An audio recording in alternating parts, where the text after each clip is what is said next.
the movie, the Disney movie that started it all was the Disney movie where the princess takes a bite of the poison apple and then falls into a coma, and then a prince comes and actually kisses her and actually wakes her up, and then happily ever after.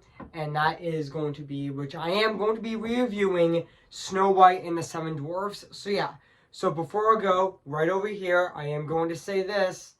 Maybe I could eat a poison apple, actually. Which, wait, I don't have a poison apple with me, so I don't need one for this review. So yeah, so before I go, right over here, I am going to say this right now.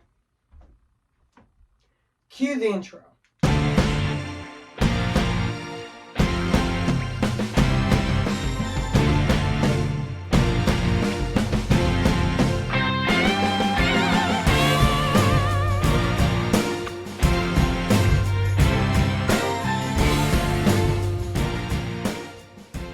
Okay guys, this is it, and today I am going to be doing my review on this movie right now, today. So yeah, since Wish is coming out next Wednesday, I am going to be reviewing this movie today. So yeah, so without further ado, I'm going to be reviewing this movie right now, actually. So yeah.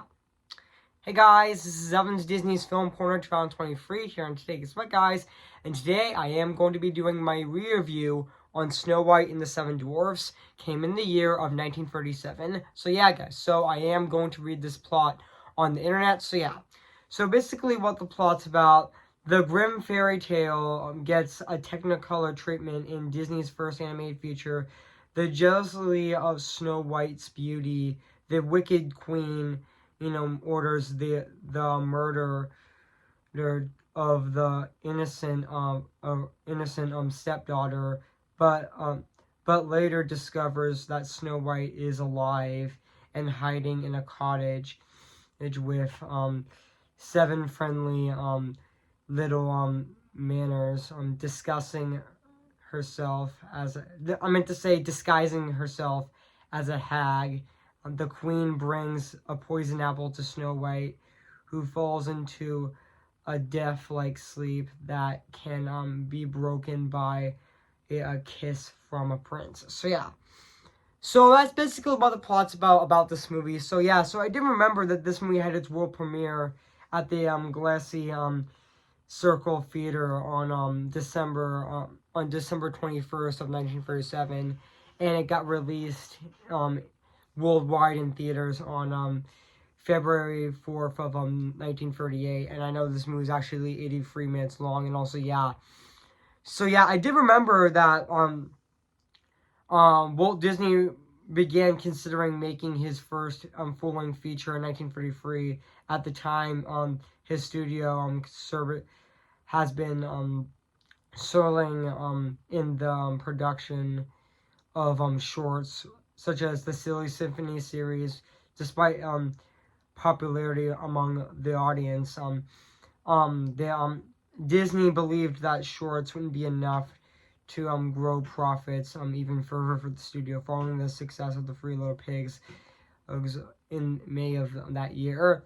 Walt Disney saw the full-length feature as the way to explain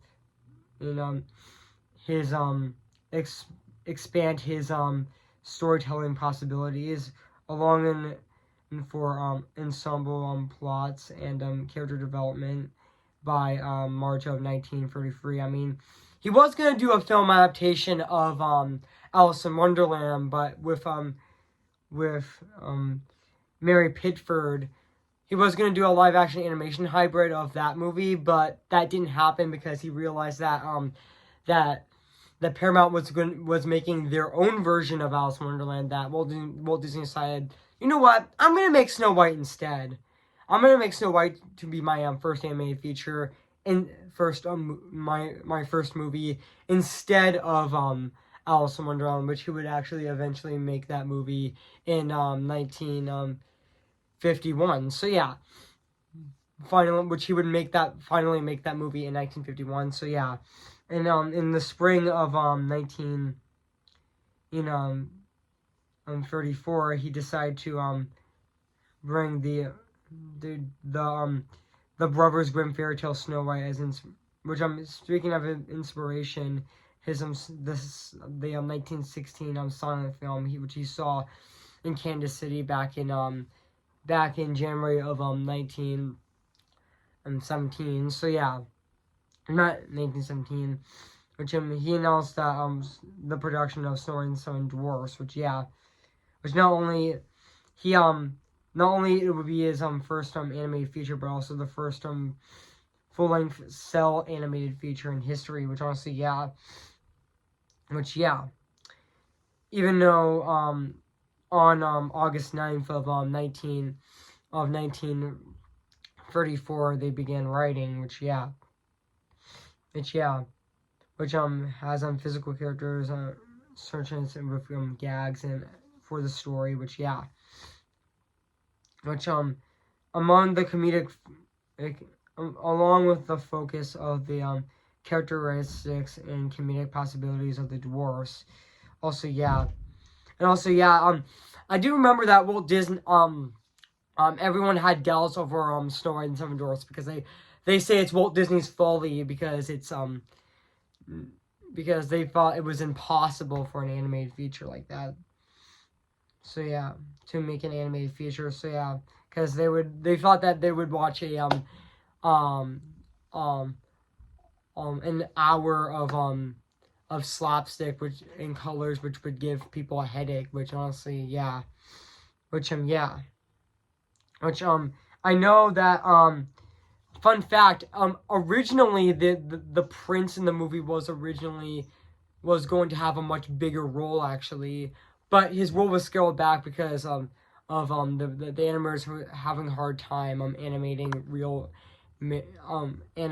humans actually, which they need to practice animated humans. But they made the Goddess of Spring, but if you watch it, her movements were really flexible, and they did not like how that person moved, so they decided, you know what, we're gonna try practicing animating people, so and make them move in a more realistic manner. So and also and also Joe Grant is one of the significant animators who actually designed the Evil Queen's witch form as well. So and also and even though some influences include James Romeo and Juliet, and also they influenced the exorcistic such as Nosferatu and the Gambit of Dr. Carlo, and also and also once Snow White and the Seven Dwarfs was finally released at the Cerny Circle Theater on December 21st of 1937, Walt Disney's Folly became Disney's phenomenon. So and also even though it was released worldwide on even though this movie was released worldwide on February 4th of 1938, and it became even more successful. So guys. So sorry I talked a little bit too long about this. So guys. So what do I think of this movie? I have to say this movie is a classic. Actually, this is definitely a really great film, and a really great Disney classic. Like honestly, it's a really fantastic Disney classic, and also this movie came out like 86 years ago. Actually, I mean it's gonna celebrate its 100th anniversary in 2037 as well. Which honestly, man, time goes by very fast. I mean I did remember I did review this movie back on November 1st of 2019, leading up to Frozen 2. But this time I'm re-reviewing Snow White and the Seven Dwarfs, leading up to Wish, which honestly And fun fact, Wish's animation style is also influenced by Snow White, which honestly Wish's animation style looks gorgeous actually, which honestly it definitely does match this Snow White's animation as well, which definitely does look just as gorgeous as this movie's animation, which also I'll get into the animation later. So and also let's talk about the cast of this movie, which honestly Serena Kadawati as I meant to say Corina Kadawati, which I mispronounced her name, I thought she was fantastic as Snow White in this movie. So yeah, I mean, enough said. So yeah, even the rest of the cast of this movie is definitely fantastic. I mean, don't forget the Seven Dwarfs, actually. I mean, the Seven Dwarfs of this movie are very iconic. Which fun fact, I mean, the teens in Snow White are actually influenced by the Seven Dwarfs as well, which is also really exciting as well. So yeah, and also yeah, like yeah, which yeah, we do remember we do all remember the iconic Seven Dwarfs of this movie as well. Like Doc, Grumpy, Sleepy, Happy, Bashful, Sneezy, Dopey. Which yeah, we do remember those Seven Dwarfs actually. So yeah, those iconic Seven Dwarfs as well. So yeah. And also yeah. And also yeah. And now let's talk about the music and the score and the songs of this movie, which are actually composed by Frank Churchill, and Langford Herdline, and also Paul Smith. Which honestly, the music. Let's start with the music and the score of this movie, which still holds up to this day.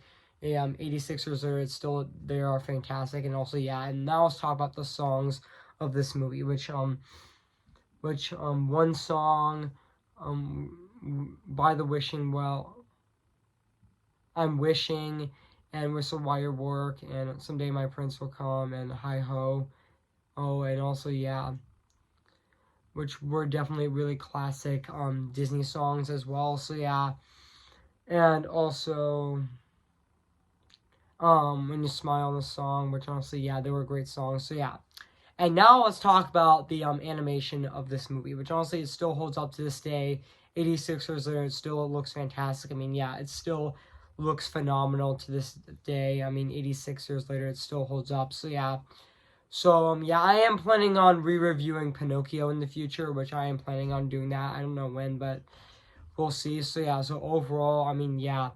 I mean, let's go back onto Snow White, which honestly, yeah, the animation of this movie still holds up to this day, 86 years later. So yeah, so overall, guys, I have nothing else to say about this movie. So yeah, so if you haven't seen Snow White and the Seven Dwarfs, where have you been? I highly recommend it. It is streaming on Disney Plus. So yeah, guys, so I am going to give Snow White and the Seven Dwarfs a 10 out of 10 spectacular. So yeah, guys, what do you think of my re-review on Snow White and the Seven Dwarfs? So yeah, make sure to comment, like, and subscribe my channel, and make sure to like this video. So yeah, so stay tuned for my my movie review on the Disney version of Robin Hood, which I am going to be doing my movie review on that movie, which is 2 days from now, which will be on Thursday, November 16th on my channel, so stay tuned for that. So yeah, and also the day after that, I am going to be doing my movie review on the 1998 version of The Parent Trap, which I am going to be reviewing on Friday, November 17th of this year, so stay tuned for that. So yeah, guys, so I make this wish, doing something more for us than this. Oh, more than this. Oh, oh, oh, oh. Who's your favorite fearless hero? Who's your favorite fearless hero? I am ready. Come on, I'm ready. I'm impatient in setbacks and steady. Bless me now as you blessed us all those years ago, when you gave us a miracle. Am I too late for a miracle? See the light where the sky meets the sea. It calls me, and no one knows before it goes. If the wind in my sail on the sea stays behind me, one day I'll know how far I'll go. Remember me, though I have to say goodbye, and bye.